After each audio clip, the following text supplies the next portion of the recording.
оқушылар, жақсы оқушылар, бүгінгі экосағат сабағымызды бастаймыз. Алдымен сабағымызды бастамас бұрын екі топқа бөліп аламыз. Ол үшін алдымыздағы әртүрлі қағаз қиындылар арқылы, түстерді таңдау арқылы екі топқа бөліп қойдық. Сары түсті таңдаған оқушылар бірінші топқа, қызыл түсті таңдаған оқушылар екінші топқа кіресіз.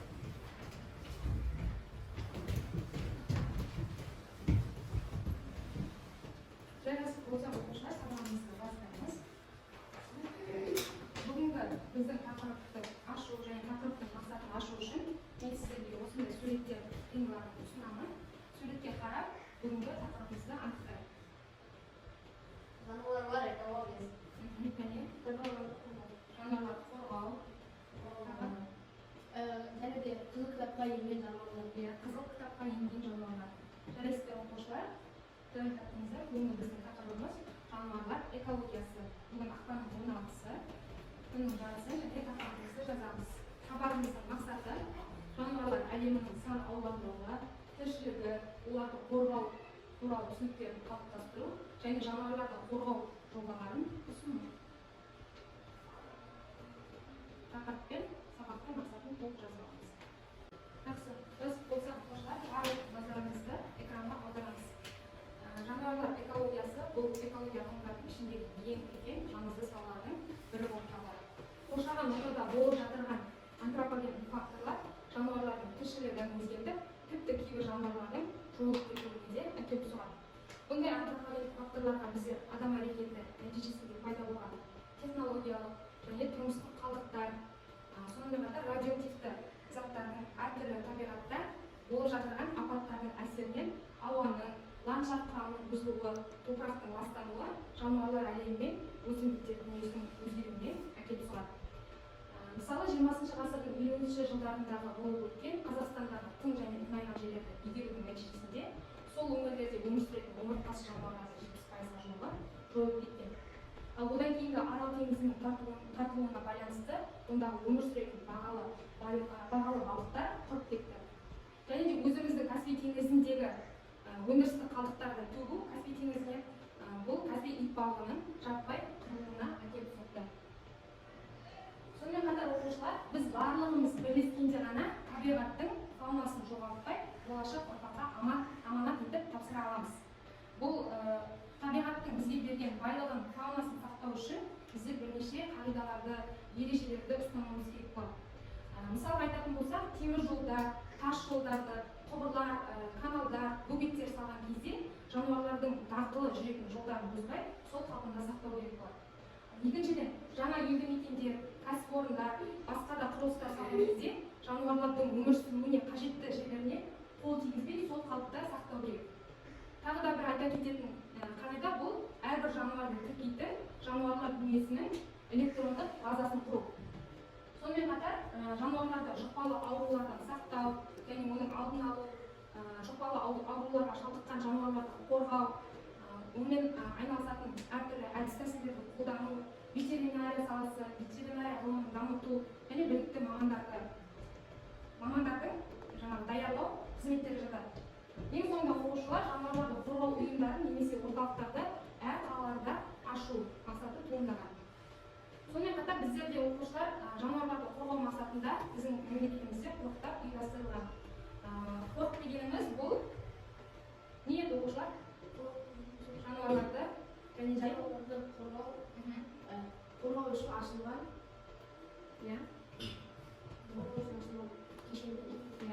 Бұл қорықтың негізгі мақсаты қорғауға алынған табиғат кешенін, сондай осы аумаққа тән организмдерді сақтау, олардың түрлерін сақтау және оларды кеңінен зерттеу жұмыстарын жүргізу болып табылады.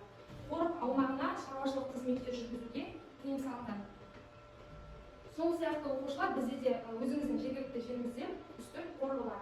Үстірт қорығы республикадағы ең жас қорықтардың бірі болып саналады. Ол Маңғыстау облысында 1984 жылы құрылған. Бұл Үстірт қорығының негізгі мақсаты шөл зонасында қалыптасқан 12 түрлі аң мен құстарды қорғау. Үстірт қорығының негізгі мақсаты. Онда ең ерекше қорғалатын жануар жабайы қой, муфлон деп аталады. Сонымен қатар біздің жергілікті жерімізге тән жануарларды атап өтейік.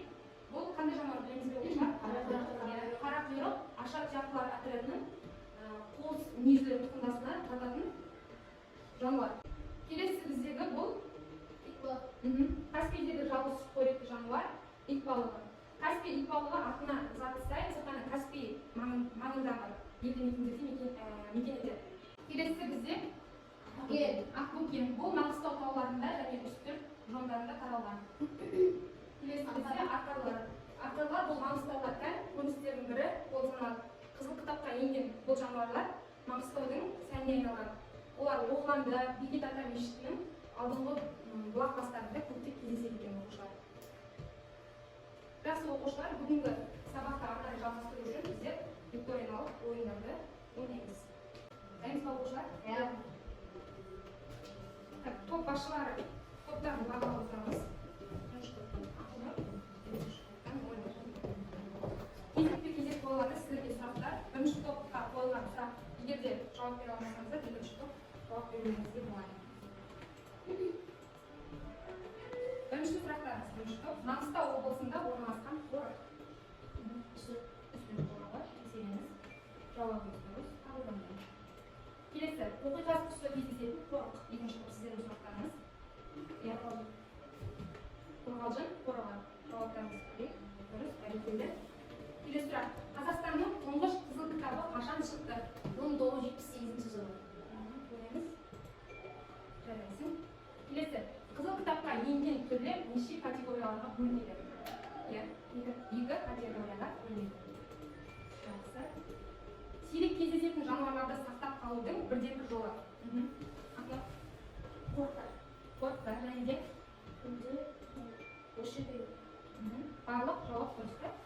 Келесі, жануарлардың негізгі мекен ету ортасын ата. Екінші топ сіздерді. Құрлық, топырақ, су. Яғни барлық жауабыңыз дұрыс. Жарайсыздар.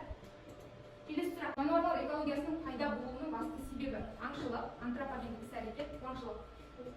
Аңшылық, антропогендік іс-әрекет қуаңшылық осы үшеуі жатады. Өте жақсы.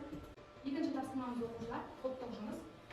Топтық жұмыс кезінде сіздер қазіргі кездегі жануарлардың экологиялық мәселелерді, оларды шешу жолдарын жолға ретінде ұсыну.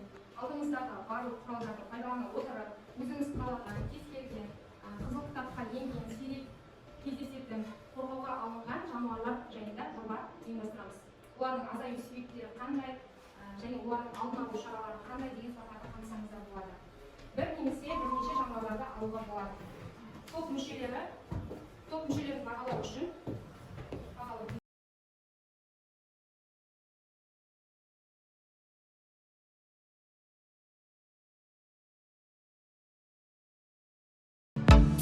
Біздің таңдап алған тақырыбымыз Каспий итбалық санының азаю себебі. Итбалықтың азаюына қыста теңізде кемелердің жүзуі, яғни бұл уақыттарда итбалықтардың көбейетін мезгілі. Және де климат өзгеруіне байланысты мұздардың азаюы, сонымен қатар браконьерлердің көбеюі себеп болып отыр. Әсіресе браконьерлердің теңізге тастайтын ауларына ілініп түсіп қырылып жатыр. Соңғы жылдары жағалауда қырылып жатуы да жиілеп кетті. Бұл сіздерде итбалық санының азаюының басты себебі. Итбалықтарды қорғау жөнінде атқарылып жатырған іс-шаралар. Ақтау қаласында Каспий итбалықтарын зерттеу және реабилитациялау орталығы құрылды. Ресей мамандарымен бірлесіп, итбалық популяциясын сақтау бойынша бірлескен әрекет ету жоспары әзірленіп жатыр. Каспий итбалығының құрметіне арнап мүсін өнеріне теңіз жануарына қатысты қатыгез әрекеттерді қарсылық ретінде түсіндірілді. Келесі сіздердің осы итбалықтарды қорғау жөніндегі ұсыныстарыңыз. Мектеп жасындағы балаларға арналған Каспий жануарлары қорғау бағдарламаларын ұсыну. Әлеуметтік желілер арқылы сауалнамалар жүргізіп, нәтижесі бойынша жұмыс жасау. Жануарларды аялау, жылулық таныту тақырыптарында қызықты бағдарламалар мен мультфильмдер түсіріп жариялау. Жануарлар әлемінде зиянды әрекеттерді болдырмау. Керісінше қорғау шараларын ұйымдастыру, арнайы тапсырмалар мен нұсқаулықтар, ойындар, акциялардың жұмыстарын жүргізу. Жарайсыздар, ұсыныстарыңыз өте терең екен. Бір-біріңізге екінші топ.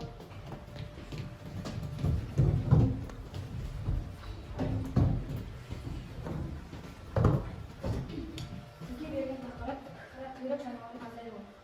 Даламыздың кең байтақ Каспий теңізінің зайсан Қазақстан көлдеріндегі алқаптарды бір кезде 200 мыңнан астам қара құйрық екі жүйені келді. Таскерліктің көмегі жұптар эпизодтар Каспийдің әсерінен өткен ғасырдың 50 жылдары аяғына дейін Қазақстанда шамамен 10 мың қара құйрық болған. Оның самал еті мен бағалы терісіне байланысты бейберекет көптеген ауылдың салдарынан олардың саны күрт азайып кетті. Сондықтан да елімізде 1951 жылдан бастап заң жүзінде қара құйрықты аулауға тыйым салынған. Бұл бізде қара құйрықтың азаю себептері да. Келесі Маңғыстау ауданының Шебір, Тұшықұдық, Қызан, Ақшымарал, Үштаған ауылдарында және Бейнеу ауданының Төлеп ауыл мектептері маңында қарақұйрық достар клубтары құрып, осы клубтардың жұмысын жүйелі қойып көзделген. яғни қара құйрық достар клубы құрылып, арнайы жобалар атқарылады. Жақсы, сіздердің ұсыныстарыңыз? Қарақұйрықты қорғау шаралары жайында телевизия бағдарламалар ашып, хабарлар өткен өзгелердің қызығушылығын ояту, бірақ бұл ерлікпен күресу жұмыстарын күшейту жаңа заңды талаптар енгізу.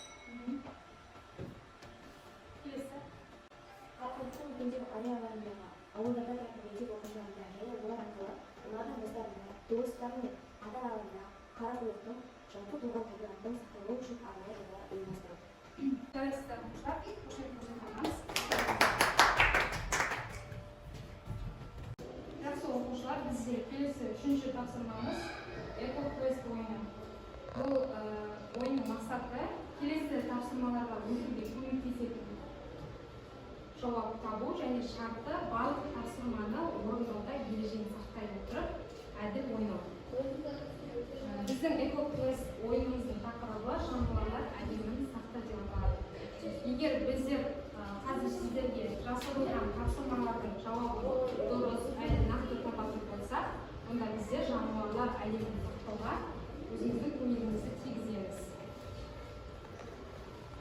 Бірінші, сүтқоректілер классы кеңгірушілер отрядының тиімдер тұқымдасына жататын ең кішкентай жануар. Қазақстанда Сайрам, Сарайғыр, Бадам және Өгем өзендерінің таулы аңғарларында теңіз деңгейінен 2000-3400 метр альпі және субальпі шалғындарын мекендейді. Терісі бағалы аң, майының шипалық қасиеті бар, аулауға тыйым салынған және де Қазақстанның қызыл кітабына енген жануар. Суыр, суыры. Дұрыс айтасыздар оқушылар, бұл суыр жануары. Келесі бізде кезең бізде қызыл қанат деп аталады. Қорғасын қорығындағы теңіз көлінде ғана ұя алады, жыбырқалайды. Ол басын суға батырып, түбін қопарып, судағы жәндіктерді аузына толтырып сүзіп алып қоректенеді. Ұя жасауға да су түбіндегі тұнбаны пайдаланады. Ұшып бара жатқанда қанаттары лапылдап жанған оттың жалынына ұқсас болғандықтан оларды киік халықтар оқ немесе жалын деп атайды. Жақсы оқушылар, бүгінгі сабағымыз өз мәресіне жетті. Қорытындылай келе оқушылар бүгін біздер қандай тақырыппен таныстық?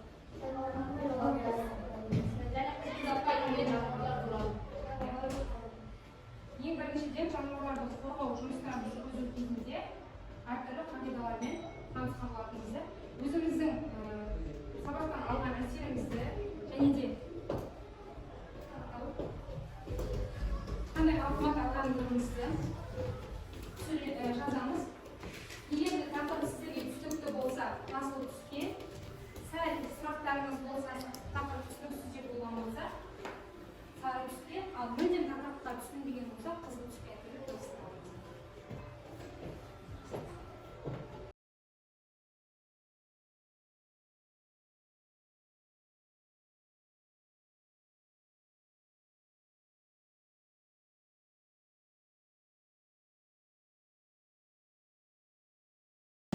Жақсы оқушылар, бүгінгі сабағымызды қорытындылайтын болсақ, жануарларды сақтап қалудың ең басты бір жолы бұл адамзат баласының табиғатқа деген жауапкершілігі, сонымен қатар экологиялық мәдениеті мен білімі.